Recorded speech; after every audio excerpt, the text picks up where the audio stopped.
The time is just gone 7 minutes past 4 as we continue with the broadcast this afternoon. And we kick off this afternoon taking a look at the situation in at the University of Cape Town, and particularly with regard to funding and this whole financial blow that the university is likely to suffer as a result of Gaza. And we're joined now by Professor Leslie London, Professor of Public Health Medicine at the University of Cape Town. Prof. Leslie, good afternoon to you, sir. Welcome to the show, and wonderful that you're able to join us this afternoon. Well, thank you for having me. I'm very glad to be here. Yes, it is clear that, what we'd like to obviously talk about UCT under fire at this point in time.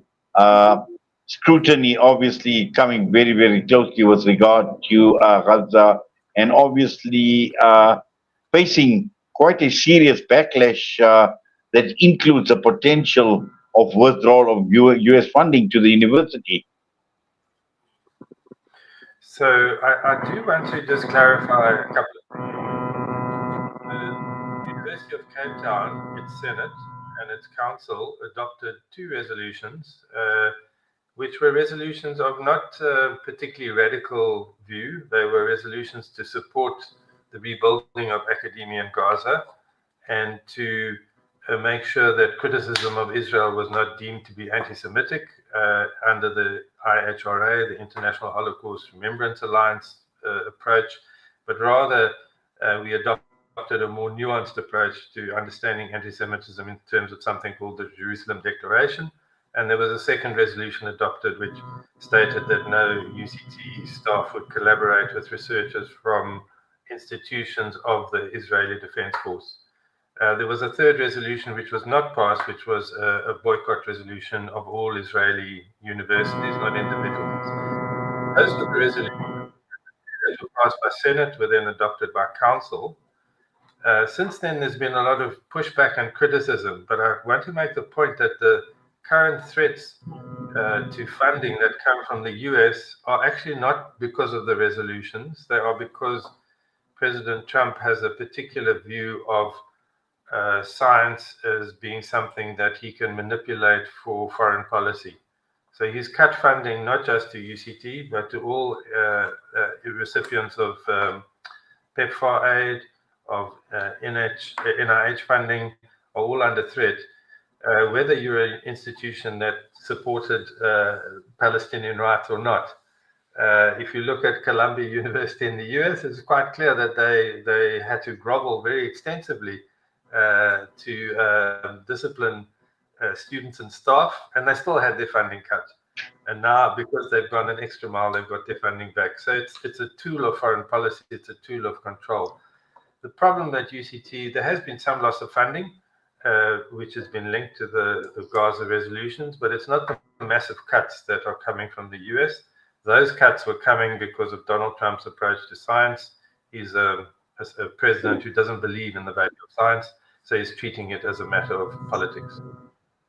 Yes. Now, what is interesting is I see references being made to a US online publication which is called Breitbart News, talking about UCT launching a witch hunt after Breitbart News exposed or the expose of a funding collapse after an anti-Israel boycott prompted this response from UCT.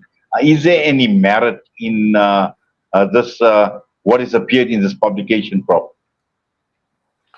Well, Breitbart News is well known as an alt-right publication that basically produces political narrative as news. So it's not based on any fact, based on a narrative. UCT is not collapsing. A large portion of UCT's research funding is under threat, and that is a big problem. Certainly not collapsing. And as I pointed out, it's not collapsing because of anything to do with the resolutions, but it's being presented as if it's collapsing because of the resolutions, because that serves the political interest of Breitbart News. The article written in Breitbart News is written by a former South African who's allied with Donald Trump's right-wing agenda. And the fact that he's willing to write such a story and elevate UCT into the line of fire of the US president says a lot about how willing South Africans are to destroy South African institutions for a political objective. It's a bit like the AfriForum approach to Donald Trump, which has basically led to a series of actions which are very threatening to our economy. And people seem to be willing to do that in this time of global bullies to basically get Donald Trump to issue edicts which threaten the integrity of science. The one point about the Breitbart News article is that it quotes extensively from confidential discussions in UCT's council. So, in fact, it seems to be, and I understand, that there are verbatim quotes used in the original article, and in response, UCT Council issued a statement expressing its displeasure about the fact that confidential information had been leaked. Breitbart News in response to that by saying, "Oh, UCT is going on a witch hunt." Well, if you were in an organization where information was confidential, and somebody then leaked it to the press, you would also be quite upset, and you'd wonder what's the political agenda of leaking confidential information to the press. There's only one reason for that, and that's to try and put pressure on the institution. So there's no witch hunt. It's simply UCT following its own rules. If you invested in a bank or an organization where you thought your information was secure and then it stole your information or used it for another purpose, you're quite entitled to say, well, who gave this information away? It's all part of the onslaught on any organization that dares to stand up to the current hegemony. And the current hegemony is that nothing Israel does is wrong, and any defense of Palestinian rights or any criticism of Israel is anti-Semitism, or it's incorrect. And that is the problem. Prof, to what extent would losing funding cripple the university in general and any specific faculties? Because I see there is some reference made to the faculty of health sciences. Yes. So it's not trivial. So it is a substantial amount of funding, and particularly in the health sciences, because the National Institutes for Health is a major global funder of health research. The vaccine trials for COVID, many of them were conducted in South Africa. There's a lot of very excellent biomedical and public health research that is funded through the NIH. And if that ceases, that will have huge impacts. But it will have impacts on all countries that receive funding from the NIH. South Africa receives quite a lot, and UCT particularly is strongly funded by the NIH. But UCT receives funding from other sources, from the European Union and the National Institute of Health Research in the UK, from Chinese, Indian, other organizations. So it is true it will be a big hit, but it won't destroy the university. It will certainly cause a lot of disruption and damage. And patients who are part of clinical trials will be left in midstream. And it's absolutely undeniable that the way this funding cut is being handled is brutal. It's brutal for the researchers who work on it, and it's brutal for the patients who rely on much of this care. So to me, it's simply an unethical action by a US government. If they don't want to give us money, that's fine, but then they can stop funding new research and claim that it's not in their interest. But if you know that the only reason this is being done is simply political maneuvering, and it's not UCT that's being punished, it's South Africa that's being punished. And in the long run, it'll be bad for the US because US science will suffer. And US science was amongst the leading in the world, but 10 years' time, 20 years' time, well, Brazil, China, India, there'll be other countries that will now be leading because the US can't manage on its own. And Donald Trump wants to think that he can make America great by looking inwards. He'll make a big mistake. Prof, we're just going for a quick ad break. We'll come back and obviously we will continue with the discussion. So we'll put you on hold. Thank you. Sure. Salam Media, your spiritual companion this Ramadan. Imagine a world where every child feels loved, secure, and cared for. At Beit Halima Saadia Orphanage, we are not just providing a roof over their heads, we're giving orphan children a chance for a brighter future. For just 1,500 rands a month or 18,000 rands a year, you can sponsor an orphan and transform their life. Your contribution covers essentials like food, clothing, tuition, therapy, and more, ensuring they grow in a nurturing, supportive environment. Any donation is accepted as well as daily scheduled donations. EFT directly into our account. Beit Halima Saadia Orphanage, First National Bank, account number 6313-1080-078, branch code 250737, section 18A registered. Take this step today. Contact Sister Nazarene at 083-653-5669 or email info@bhscycc.co.za. Shimmer, sparkle, captivate. Nothing less than a masterpiece. Droplets of gold inspires precious design. Platinum bursts with intricate freshness, and every pure diamond becomes more than just a girl's best friend. Voda Gold Gem Jewelers, where timeless dreams become a reality. Come to us.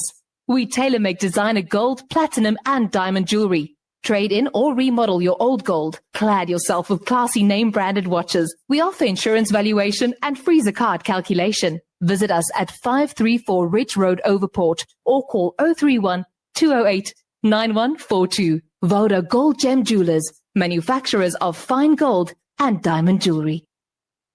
Our brothers and sisters in Palestine are enduring unimaginable hardships.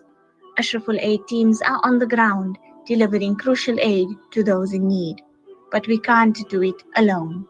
Palestine is suffering and they need your help.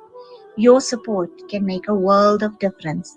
Visit www.ashrafulaid.org today and donate to bring hope, relief, and healing to those who are in need. This Ramadan, make a conscious choice, sip for change, and support Palestine Drinks Africa. With every can, you help end the genocide and stand in solidarity with Palestine.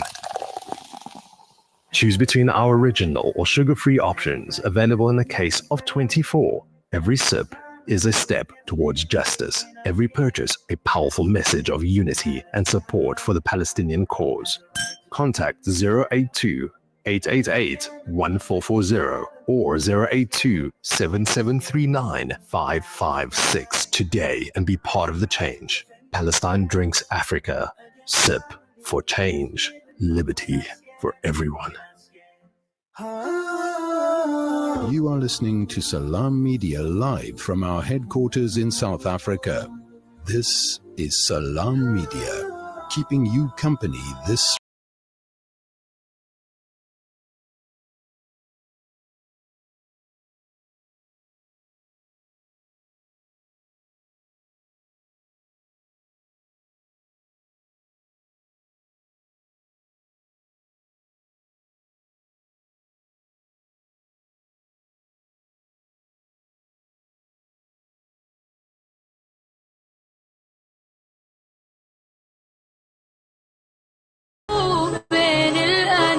Salam Media, your spiritual companion this Ramadan.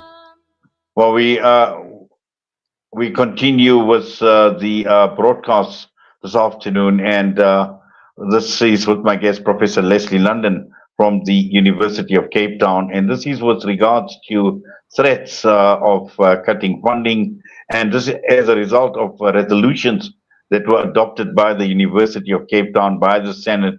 The first condemned the destruction of scholarship and education in Gaza, and also looking at how this has actually been seen by the likes of the United States of America. And we've been talking about Breitbart News, and according to Prof. Leslie, that, obviously this is a news outlet that obviously promotes a lot of far-right agendas as well. And at the same time, looking at this article, which quoted the speaker saying that the federal government and the NIH, at the end of the day, were that there would be no amount of donor funding will replace what we have from US aid.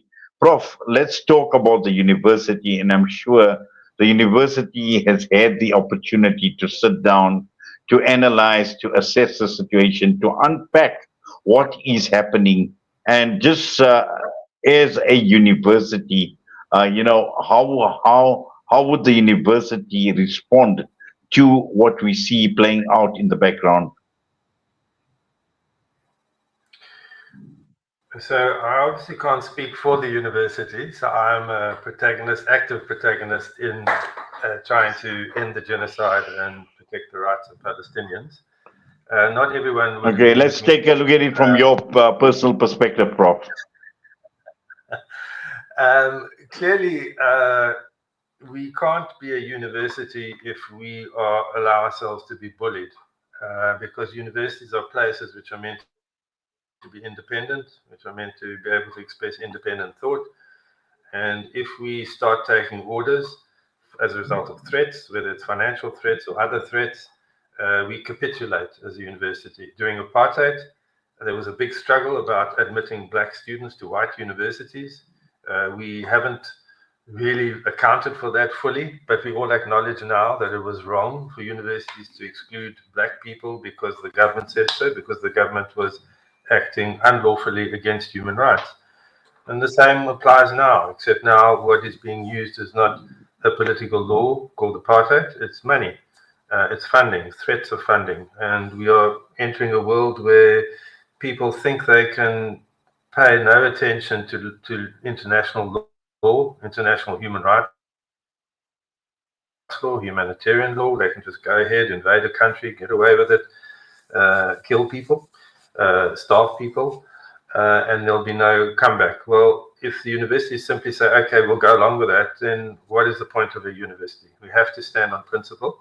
It will be tough, and certainly this NIH funding issue is a big issue, but we will have to find other ways around that, to find funding for research, to do research differently. And some people have actually said that, even though it is a really difficult situation, what it will mean is that at the end of the day, we will be less dependent on other people to tell us what research to do. And we will be able to decide what is really important for South Africa. Sure, it's going to be hard, but that is what we will have to do. And that is what the Vice Chancellor said in the last Senate when he was asked, what is the impact? He said, well, come and help me raise the funds if there are funds cut. But I should say the funds cut that have been withdrawn, particularly related to Gaza, are actually very small amounts of funding. And it's also been done in a way that it's not very clear whether it's being used to try and pressurize the university or whether people really want to cut the funding. So at the end of the day, we are trying to do our work, we're trying to do our research, our teaching, our supervision, and we have to make our way there, but we can't sacrifice our principles to do it. Prof, I know every university in this country plays a very, very critical role. And just looking at the UCT in particular as well, and its role, not only from an educational perspective, but I know you've touched a lot talking on research and development as well. And just to understand how important this university is to this country and what it actually means to South Africa. So, UCT has a very high international reputation, depending on what rating scale you use. UCT is either the top or the number 2. It's well recognized. I'm not going to blow our trumpet, but we are a really good university. And the fact that certain individuals who have particular political beliefs about the conflict in the Middle East and the war in Gaza are willing to basically sacrifice that in order to push UCT to adopt a different position is really shameful to me. because it's like you are burning your own resources. This what Joseph Stalin did, destroyed the land and the crops while the Germans invaded. Well, that's a kind of a tactic that's being used here to make it as unpleasant and difficult as possible for UCT to retain a principal position. So that is my view. I've been with UCT since 1991. That's a long time, and I'm very proud of the university and the fact that it still enables people to make principled decisions is really important. When I joined during apartheid, it wasn't that easy. We had campaigns when I was a student. We had campaigns against issues to do with the death of Steve Biko. We felt our staff weren't, progressive enough, but at least we had the space to do that, and I'm proud of that tradition. If university now becomes a university that simply follows the money, well, I don't think I'll be very proud of it then, but I don't think UCT will do that. And I think we need the support of the public to change that narrative out there, that actually punishing a university for taking a moral stand actually should reinforce support for that university, not diminish it. Exactly. And also, this is not only about South Africa, because I've also learned that UCT has quite a substantial number of staff members and students from over 100 countries. And it's part and parcel of Cape Town. It's a community of its own that contributes to a city like Cape Town. Yeah, we have a large number of students from other parts of Africa who are, either postgraduate students, or they're researchers, or they're undergoing fellowship training. And so harming UCT is harming Africa, and Donald Trump doesn't really care about that, but people in Africa should care about it, and people in South Africa should care about it. Well, Prof, I must say it's been an absolute pleasure having you with us this afternoon, discussing the subject matter. And as always, we do appreciate you taking time out with us right here on Solar Media. We wish you all the best, and the university as well. And I'm sure we will be following developments as and when they occur. And I'm sure if and when required, we will definitely get updates on what the latest scenario is, or what latest situation is with UCT. But for now, please take care. Thank you so much. Thank you. Professor Leslie London, Professor of Public Health Medicine at the University of Cape Town. We come back and we'll be talking Voices from Palestine in this afternoon, taking a look at a faith-based perspective on the ongoing genocide. And we've always maintained this, that Gaza is not only a religious issue, it's a humanitarian issue, but also it's not about one religion only, it's multiple religions that have actually been impacted by this genocide. And that's the reason why we're talking to Pastor Nigel Branken this afternoon.